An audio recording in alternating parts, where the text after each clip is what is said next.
Histoire. L'aventure du voyageur. On raconte qu'un homme monté sur un chameau, au cours d'un voyage, arriva à un endroit où d'autres membres de la même caravane avaient allumé un feu avant de poursuivre leur voyage. Le vent en éventail, soufflant sur les braises, avait produit une flamme, et les étincelles, volant sur la jungle, le bois sec s'était enflammé, et toute la plaine brillait comme un lit de tulipes. Au milieu de tout cela se trouvait un énorme serpent qui, encerclé par les flammes, ne possédait aucun moyen de s'échapper, et était sur le point d'être grillé comme un poisson, ou cuit comme une perdrix pour la table. Du sang coulait de ses yeux chargés de poison, et, voyant l'homme et le chameau, il demanda ainsi de l'aide. Et si par bonté tu m'accordais ta pitié? Dénouez le nœud dans lequel mes affaires sont enchevêtrées. Or, le voyageur était un homme bon et qui craignait Dieu. Lorsqu'il entendit la plainte du serpent et vit son état pitoyable, il raisonna ainsi avec lui-même. Ce serpent est, en effet, l'ennemi de l'homme, mais étant dans le trouble et la perplexité, il serait très louable de ma part de laisser tomber le serpent. Graine de compassion, dont le fruit est la prospérité dans ce monde et l'exaltation dans l'autre. Ainsi convaincu, il attacha une de ses sacoches au bout de sa lance, et la tendit au serpent, qui, ravi de s'échapper, entra dans le sac et fut sauvé des flammes. L'homme, ouvrant alors l'ouverture du sac, s'adressa ainsi: Va où tu veux, mais n'oublie pas d'offrir des actions de grâce pour ta préservation. Cherchez désormais le coin de la retraite et cessez d'affliger les hommes, car ceux qui le font sont malhonnêtes dans ce monde et dans l'autre. Craignez Dieu, n'affligez personne, c'est en effet le vrai salut. Le serpent répondit: Ô jeune homme, tais-toi, car en vérité je ne partirai pas avant de t'avoir blessé, toi et ce chameau. L'homme s'écria: Mais comment ça se passe? Ne t'ai-je pas rendu un bienfait? Pourquoi donc telle sera ma récompense? De ma part, il y avait de la fidélité. Pourquoi alors cette injustice envers toi? Le serpent dit: C'est vrai, tu as fait preuve de miséricorde, mais c'était pour un objet indigne. Tu sais que je suis un agent de préjudice envers l'humanité. Par conséquent, lorsque tu m'as sauvé de la destruction, tu t'es soumis à la même règle qui s'applique au châtiment dû pour un acte mauvais commis contre un objet digne. Encore une fois, entre le serpent et l'homme, il existe une inimitié de longue date, et ceux qui font preuve de prévoyance considèrent comme une maxime de sagesse de briser la tête d'un ennemi. Pour ta sécurité, ma destruction était nécessaire, mais, en faisant preuve de miséricorde, tu as perdu toute vigilance.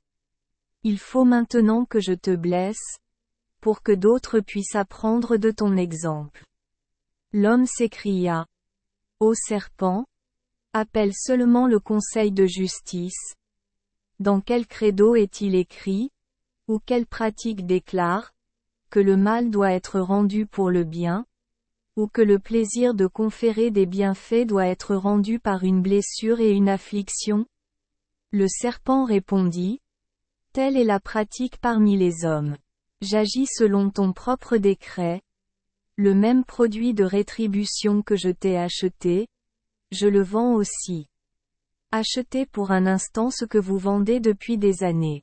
Le voyageur suppliait en vain, le serpent, répondant toujours: Je ne fais que te traiter à la manière des hommes.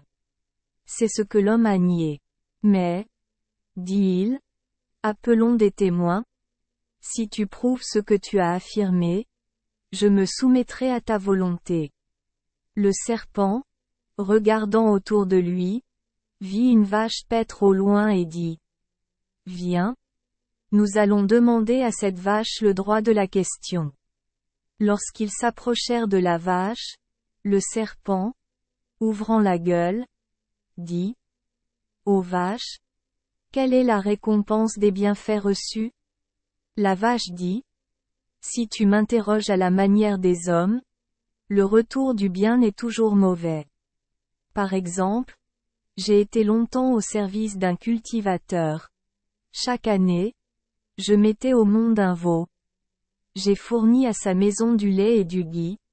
Sa subsistance et la vie de ses enfants dépendaient de moi.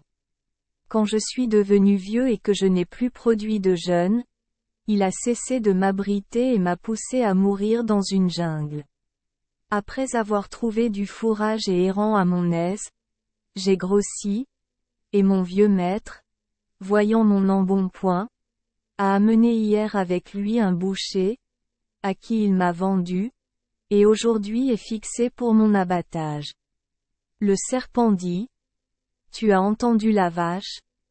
Préparez-vous à mourir rapidement. L'homme s'écria: Il n'est pas légal de trancher une affaire sur la base du témoignage d'un seul témoin. Appelons en un autre. Le serpent regarda autour de lui et vit un arbre sans feuilles et nu, jetant ses branches sauvages vers le ciel. Faisons appel à cet arbre, disait-il. Ils se dirigèrent ensemble vers l'arbre, et le serpent, ouvrant la gueule, dit: Ô arbre, quelle est la récompense du bien? L'arbre disait: Parmi les hommes, car les bénéfices sont en retour le mal et le mal. Je vais vous donner une preuve de ce que j'affirme.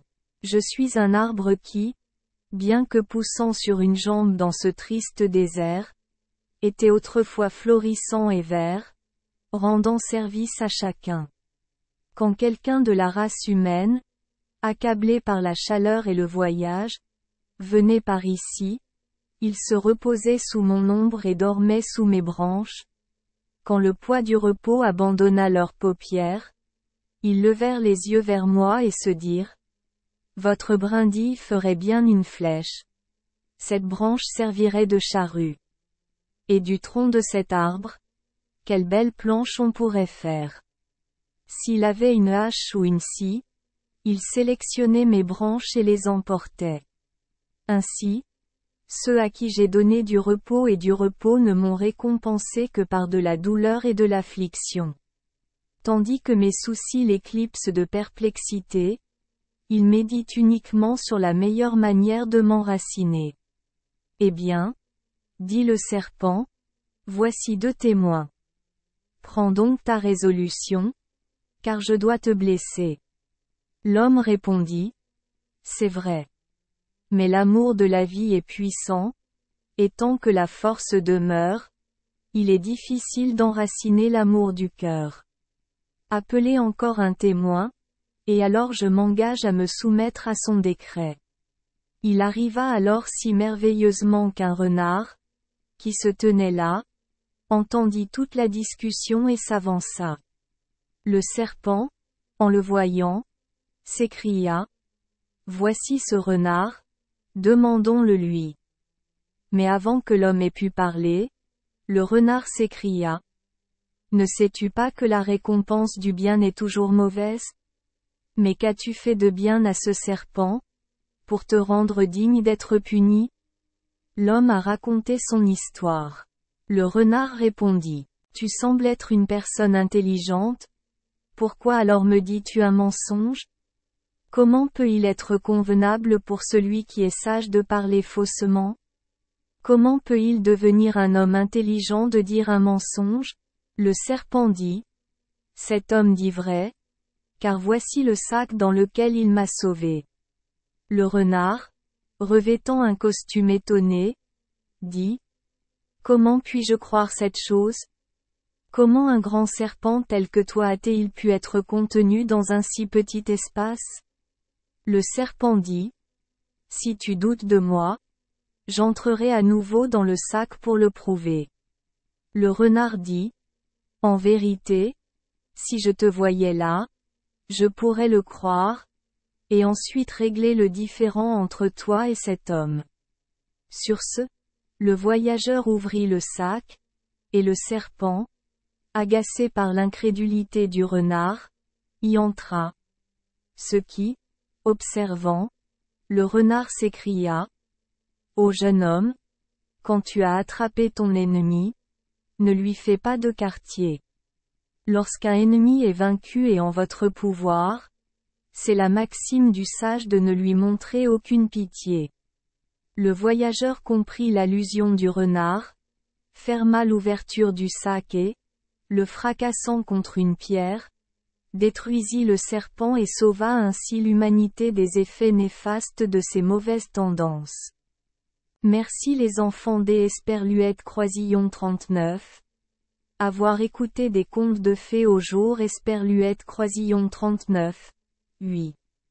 Espérons que les histoires apporteront aux enfants des moments heureux et significatifs. Si vous aimez notre chaîne, veuillez appuyer sur le bouton S Esperluette Croisillon 39. Abonner, pour ne manquer aucune histoire intéressante. Je vous souhaite une bonne nuit de sommeil et de beaux rêves. Rendez-vous dans la prochaine histoire.